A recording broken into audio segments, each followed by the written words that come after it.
Nous réalisons une vidéo sur l'intégration du développement durable dans les services de la communauté de communes. La CDC est engagée depuis 5 ans dans un agenda 21, une politique de développement durable. Un plan d'action en interne a été mis en place. En quoi ça a changé quelque chose dans ta manière de travailler ?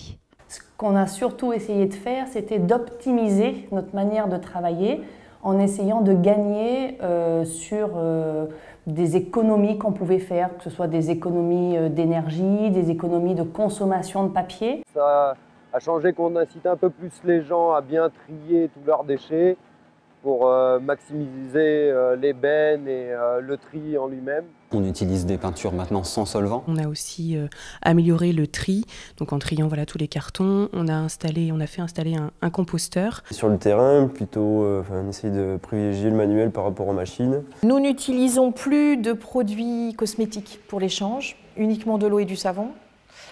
Pas de papier non plus de change, mais plutôt des serviettes et des gants que nous nettoyons. Avant, on avait les bouteilles d'eau pour les élus, pour les pots, c'était cacahuètes, choses comme ça.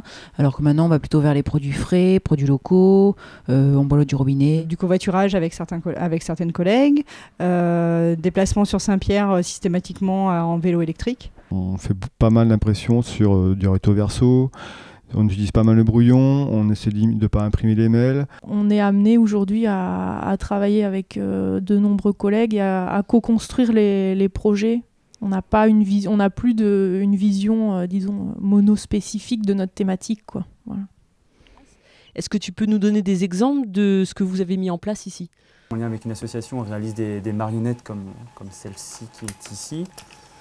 Donc nous, on utilise beaucoup de matériel de récupération. Je demande systématiquement aux imprimeurs de me proposer du papier PEFC. On a ensuite changé les radiateurs du bâtiment administratif de l'Écopole. On essaie de mutualiser le matériel le plus possible pour éviter la surconsommation, d'acheter tous le même matériel alors qu'on n'a pas forcément besoin tout le temps. On regroupe une formation sur Oléron pour différents agents de la communauté de communes et des communes d'Oléron. Est-ce que tu trouves que c'est contraignant dans ton travail au quotidien ? Non, pas vraiment. C'est une méthodologie, c'est une gymnastique qu'on a appris au fur et à mesure des expositions. Et non, c'est pas vraiment contraignant. Non. On a dépassé le stade de la contrainte. Ce sont des automatismes, ce sont des gestes qui sont intégrés à notre quotidien. La plus grande contrainte dans la boutique, c'est d'arriver à trouver des produits dans une fourchette de prix abordable pour nos visiteurs, tout en faisant attention à leur provenance. C'est acquis, donc c'est systématique. Alors les vraies contraintes, ça a sans doute été au niveau des LED, parce qu'il y a 80% du musée aujourd'hui qui est équipé en LED.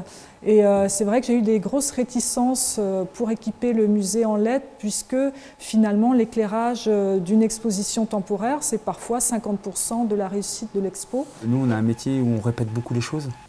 Donc que ça soit ça ou les règles de vie, on est toujours dans la répétition. Il n'y a rien qui est forcément acquis chez les enfants. Non, ce n'est pas contraignant. Quelquefois, il faut changer ses habitudes de travail. C'est une nouvelle manière de travailler et on ne perd pas plus de temps. C'est un gain financier pour la collectivité, pour l'environnement, pour l'ensemble de la planète. C'est du bon sens et puis du bon sens. Et on va dans le bon sens. Qu'est-ce que tu proposerais pour aller plus loin, pour intégrer le développement durable dans ton quotidien de travail ? C'est d'utiliser plus de biocarburants ou des lubrifiants ou des huiles biodégradables déjà. Nous, ce qu'on souhaiterait faire, ce serait donc de dématérialiser tout ce qui est donc transmission de documents auprès des différents services avec lesquels on travaille. Au quotidien, nous, en fait, toutes les choses qu'on voit passer plus ou moins en bon état, on incite les gens à l'emmener à Océan directement à la ressourcerie pour que ça resserve. Il est vrai qu'il y a des fois des choses qui sont jetées qui ne sont pas en mauvais état et qui pourraient resservir largement, et ça, c'est du recyclage en direct. Je pense qu'il faut qu'on aille plus loin dans la dématérialisation des supports, notamment des supports de communication et des supports de visite pour limiter le papier. Le grand projet, c'est la restauration sur le site. Donc évidemment des quantités qui seront évaluées selon les besoins des enfants. Donc on espère que tout va changer. Puis ça sera tellement bon que les enfants mangeront tout. au bout d'un certain moment, quand on voit qu'on ne réutilise plus le bois ou les matériaux, on les propose spontanément aux écoles. On devrait plus développer tout ce qui est par exemple, formation en ligne ou développement des outils en ligne. Après, tout ce qui est énergie solaire, tout ça, nous, on a des bâtiments qui ne sont pas équipés. Donc peut-être que ça, c'est peut-être une tranche de travaux à prévoir, je ne sais pas, pour le plus tard, justement pour travailler sur le solaire après avec les enfants.